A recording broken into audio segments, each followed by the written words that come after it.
Good morning बच्चों। आज हम चैप्टर नंबर फर्स्ट का लास्ट टॉपिक देख लें। आपको जो हेडिंग डालनी है वो डालनी है सहजीवी संबंध। ठीक है, आज इस चैप्टर को कंप्लीट कर देते हैं और फिर नेक्स्ट वीडियो क्लास में अपन इसके क्वेश्चन आंसर्स डिस्कस करेंगे। जो रेड पेन से लाइन मैंने अंडरलाइन कर रखी है इनको आपको साइंस के रिकॉर्ड में नोट डाउन कर लेना है। तो हेडिंग डालेंगे सहजीवी संबंध। ठीक है, इसमें अपन सहजीवी संबंध में ऐसे दो जीवों के संबंध को देखेंगे जिनके साथ साथ रहने से दोनों को ही क्या होता है, फायदा होता है।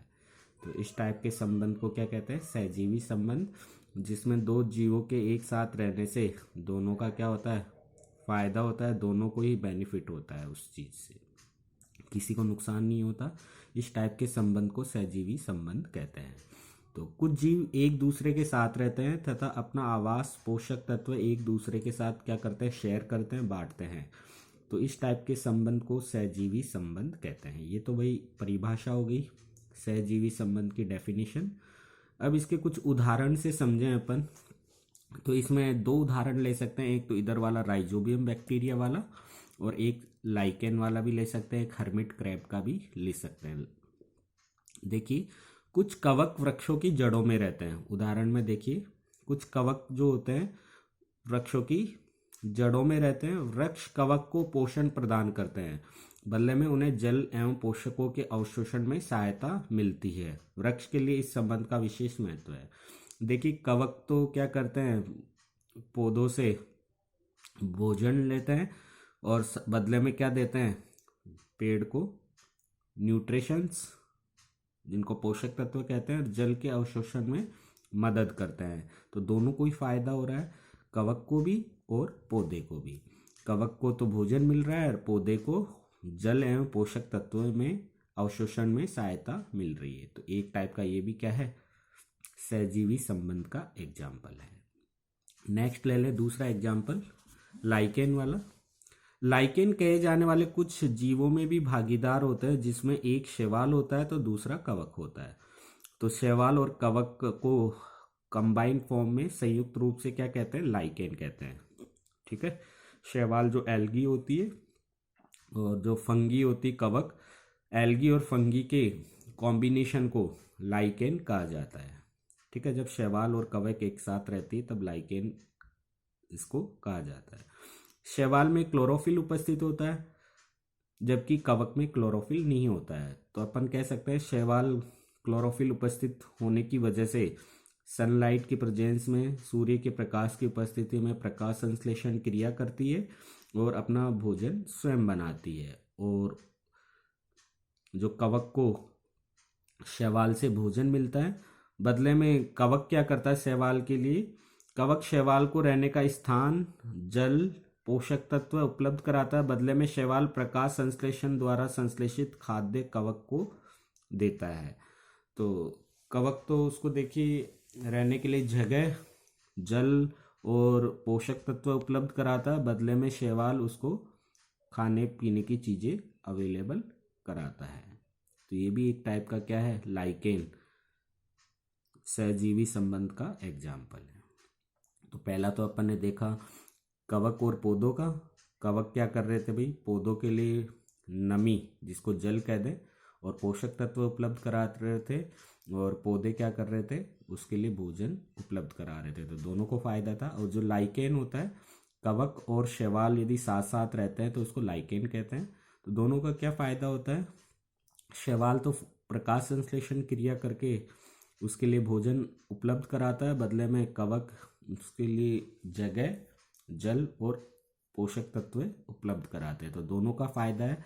तो ये सेकंड एग्जाम्पल हो गया इसके लिए। थर्ड एग्जाम्पल आप राइजोबियम बैक्टीरिया वाला इधर से आप राइट कर सकते हैं। जो राइजोबियम बैक्टीरिया होता है जो लेग्यूमिनस प्लांट्स की जड़ों में मिलता है। लेग्यूमिनस मीन्स होते हैं जो पल्सेज प्लांट होते हैं जिनसे दाल वगैरह मिलती हैं, उनको लेग्यूम वेजिटेशन कहते हैं, या फलीदार पादप। आपके अकॉर्डिंग कह दें तो फलीदार पादप, और वैसे इंग्लिश में कहें तो लेग्यूमिनस प्लांट्स। ठीक है, जिनमें फलियां लगती हैं जिससे दालें मिलती हैं। ऐसे प्लांट्स की जड़ों में राइजोबियम बैक्टीरिया मिलता है। जड़ों में उभारदार स्ट्रक्चर्स में वो प्रेजेंट रहता है, बल्ब जैसी स्ट्रक्चर्स में। और वो क्या करता है भाई, एटमॉस्फेयर से नाइट्रोजन को एब्जॉर्ब करके सिंपल फॉर्म में कन्वर्ट करता है प्लांट के लिए, क्योंकि प्लांट डायरेक्ट एटमॉस्फेयर से, वातावरण से नाइट्रोजन को अवशोषित नहीं कर सकते। तो राइजोबियम बैक्टीरिया वातावरण से अवशोषित उस नाइट्रोजन को अवशोषित करके प्लांट्स के लिए अवेलेबल कराते हैं, उपलब्ध कराते हैं। बदले में राइजोबियम बैक्टीरिया प्लांट से क्या लेते हैं, एक तो शेल्टर, रहने के लिए जगह, और न्यूट्रिशंस, पोषण लेते हैं। तो इस टाइप से जीवन, ये भी एक सहजीवी संबंध है जिसमें राइजोबियम बैक्टीरिया को भी फायदा हो रहा है और जो फलीदार पादप हैं उनको भी फायदा हो रहा है। तो आप ये राइट कर लीजिएगा। इसमें कुछ जीवाणु जो राइजोबियम कहलाते हैं वायुमंडलीय नाइट्रोजन को विलेय पदार्थ में परिवर्तित कर देते हैं, परंतु राइजोबियम अपना भोजन स्वयं नहीं बना सकते हैं। ये चना, मटर, मूंग, सेम, अन्य फलीदार पादपों की जड़ों में रहते हैं और उनको नाइट्रोजन की आपूर्ति करते हैं। इसके बदले वो पादपों से क्या लेते हैं, आवास एवं खाद्य पदार्थ। ये एक सहजीवी संबंध का उदाहरण है। इस संबंध का किसान को विशेष फायदा होता है। तो ये तीसरा एग्जाम्पल है। आप चाहें तो एक हर्मिट क्रेब का भी राइट कर सकते हैं। हर्मिट क्रेब क्या होता है, देखिए, साधु केकड़ा कहते हैं इसको। जो शंख होता है, शंख में क्या नहीं होता है, मूवमेंट नहीं होता है, वो लोकोमोशन, गमन नहीं होता है। तो जो केकड़ा है, क्रैब है, कैंसर है, वो उसके शेल में क्या ले लेता है, शेल्टर ले लेता है और रहने लगता है।